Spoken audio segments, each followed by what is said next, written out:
Halo teman-teman dimanapun berada, perkenalkan saya Nathaniel Simbertus. Saya adalah mahasiswa pertukaran yang berasal dari Universitas Tanjung Pura Pontianak di Kalimantan Barat begitu. Dan saat ini saya sedang menempuh studi di Universitas Mosamos Merauke. Nah, selama 1 semester ke depan tentunya. Adapun tujuan saya membuat video ini adalah pertama itu untuk memenuhi tugas mata kuliah hukum agraria dengan dosen pengampu yaitu Ibu Zegovia Parera SH.MH. Nah, topik yang akan saya bahas sekarang adalah tentang reforma agraria. Nah, mungkin masih banyak yang teman-teman penasaran bagaimana tentang reforma agraria itu apa begitu. Kemudian gimana sejarah berdirinya reforma agraria, kemudian strategi dalam implementasinya itu seperti apa. Kemudian manfaat dan dampaknya bagi kehidupan kita itu apa begitu. Nah, kemudian tentang kritik dan kontroversinya begitu seperti apa. Nah, semua itu akan kita kemas dalam satu video ini. Oke, langsung saja kita ke definisi reforma agraria. Reforma agraria sendiri adalah serangkaian kebijakan dan juga tindakan yang bertujuan untuk mengubah struktur kepemilikan dan penggunaan lahan pertanian begitu dalam suatu negara. Kemudian tujuan utama dari reforma agraria sendiri adalah untuk mencapai keadilan sosial, peningkatan kesejahteraan petani begitu. Kemudian mengurangi ketimpangan ekonomi dan juga meningkatkan produksi pertanian tentunya secara berkelanjutan. Nah, tentunya dengan menerapkan reforma agraria yang efektif dapat tercipta sistem pertanian yang lebih adil, berkelanjutan dan tentunya lebih berdaya saing begitu. Nah, reforma agraria juga dapat memberikan akses yang lebih baik kepada para petani ke sumber daya pertanian seperti misalnya lahan, kemudian air, pupuk dan teknologi sehingga meningkatkan produktivitas pertanian dan tentunya juga kesejahteraan para petani begitu. Selain itu juga reforma agraria juga dapat memperkuat ketahanan pangan kita, juga mengurangi kemiskinan dan juga meningkatkan pembangunan pedesaan khususnya. Nah, kita masuk kepada sejarah agraria di Indonesia.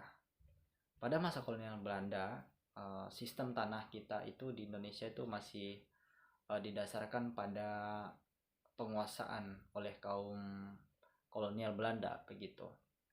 Artinya hal inilah yang menyebabkan ketimpangan sosial dan ekonomi yang tentunya sangat signifikan antara pemilik tanah dan juga petani. Kemudian masuk pada era kemerdekaan tahun 1945, pemerintah mulai melakukan upaya reforma agraria ini untuk mengatasi ketimpangan yang terjadi sebelumnya. Nah, kemudian masuk pada tahun 1960, pemerintah meluncurkan program yang namanya itu adalah Operasi Harta Karun yang bertujuan untuk mengambil alih tanah-tanah yang sudah tidak produktif lagi atau yang dimiliki oleh perusahaan asing sebelumnya. Kemudian masuk pada era Orde Baru, pada pemerintahan Soeharto, reforma agraria sendiri diarahkan untuk meningkatkan produksi pangan dan kemudian juga mengurangi kemiskinan di pedesaan tentunya. Nah, program seperti misalnya transmigrasi dan juga pengembangan lahan kritis begitu, itu dilaksanakan untuk memindahkan penduduk dari daerah yang padat begitu ke daerah yang tentunya masih belum termanfaatkan atau jarang penduduknya. Kemudian masuk pada era reformasi setelah jatuhnya rezim Soeharto pada tahun 98, reforma sendiri menjadi salah satu agenda penting dalam tentunya upaya membangun demokrasi begitu dan keadilan sosial di Indonesia kita ini. Kemudian pada saat itu pemerintah mengeluarkan Undang-Undang Pokok Agraria yang sudah dikeluarkan tahun sebelumnya, yaitu tahun 60, yang mengatur tentang hak kepemilikan tanah, kemudian peningkatan lahan, kemudian perlindungan hak petani. Nah, ada strategi implementasinya. Ini adalah yang pertama itu adalah pembebasan lahan.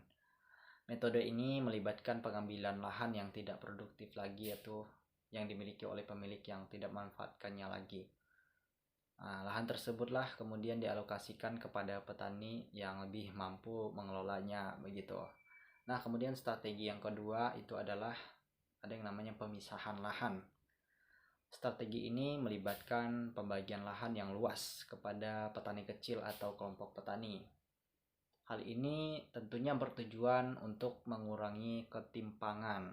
Nah, dalam kepemilikan lahan dan meningkatkan akses petani ke sumber daya pertanian. Kemudian strategi berikutnya adalah reforma agraria sukarela. Pendekatan ini tentunya melibatkan negosiasi antara pemerintah dan juga pemilik lahan untuk tentunya melakukan pembagian lahan secara sukarela begitu.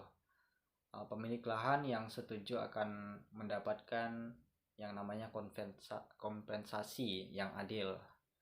Kemudian strategi berikutnya itu redistribusi lahan. Ini melibatkan pengambil alihan lahan yang besar dan juga pembagian kembali kepada petani kecil begitu. Pemerintah dapat menggunakan undang-undang atau program subsidi untuk mendorong pemilik lahan untuk menjual atau menyumbangkan lahan mereka. Nah, kemudian peningkatan akses ke sumber daya, ini strategi selanjutnya juga. Selain redistribusi tadi, reforma agraria juga melibatkan yang namanya peningkatan akses petani ke sumber daya pertanian. Misalnya kredit, teknologi, pelatihan, dan juga pasar. Nah, tentunya ini bertujuan meningkatkan produktivitas dan juga kesejahteraan petani. Nah, selanjutnya ada strategi yang namanya itu adalah perlindungan hak petani.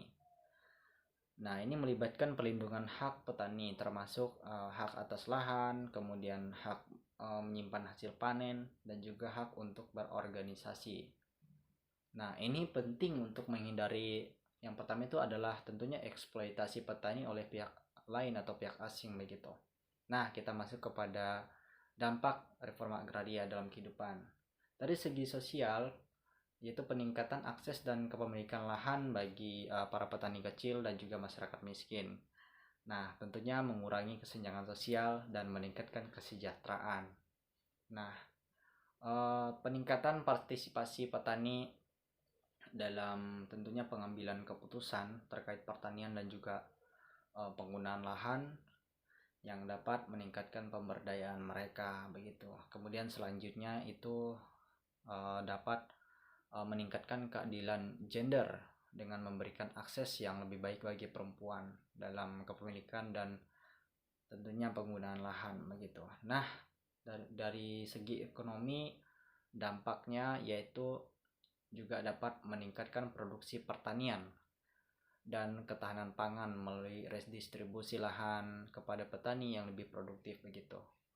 Kemudian adanya peningkatan investasi di sektor pertanian dan juga pengembangan infrastruktur pedesaan begitu, yang tentunya dapat mendorong pertumbuhan ekonomi di wilayah desa. Kemudian ada yang namanya peningkatan pendapatan petani kecil dan juga masyarakat miskin. Tentunya dapat mengurangi kemiskinan dan juga meningkatkan kesejahteraan ekonomi masyarakat kecil begitu. Kemudian dari segi dampak lingkungan, nah ada yang namanya pelestarian lahan pertanian yang berkelanjutan. Ini melalui penggunaan yang lebih efisien dan berkelanjutan begitu. Kemudian adanya pengurangan deforestasi juga lahan melalui pengelolaan yang lebih baik dan perlindungan hutan. Nah, selanjutnya ada yang namanya peningkatan keberlanjutan pertanian dengan itu mendorong praktik-praktik ramah lingkungan begitu. Seperti pertanian organik misalnya dan juga pengelolaan air yang lebih baik. Nah, ini ada kontroversi dari undang-undang ini. Beberapa kritik yang sering muncul terkait dengan implementasi reforma agraria sendiri, diantaranya biasanya itu adanya kelambatan implementasinya. Salah satu kritik utama adalah lambatnya implementasi reforma agraria. Meskipun reforma agraria telah menjadi agenda penting sejak lama begitu, tapi masih banyak saja program dan kebijakan yang belum terrealisasi dengan baik. Hal inilah yang dikaitkan dengan berbagai faktor, misalnya seperti permasalahan hukum, kemudian birokrasi yang kompleks dan juga kurangnya koordinasi antara pemerintah pusat dan daerah. Kemudian yang kedua itu adanya ketimpangan distribusi lahan.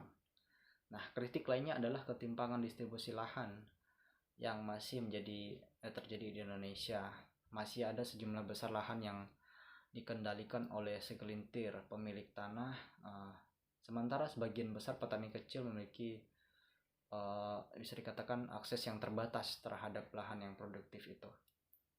Kemudian ketimpangan ini dapat menghambat pertumbuhan ekonomi tentunya, dan meningkatkan kesenjangan sosial dan makin memperburuk ketidakadilan agraria yang ada di negara kita Indonesia tercinta ini. Nah, itulah kan bagian-bagian dari reforma agraria.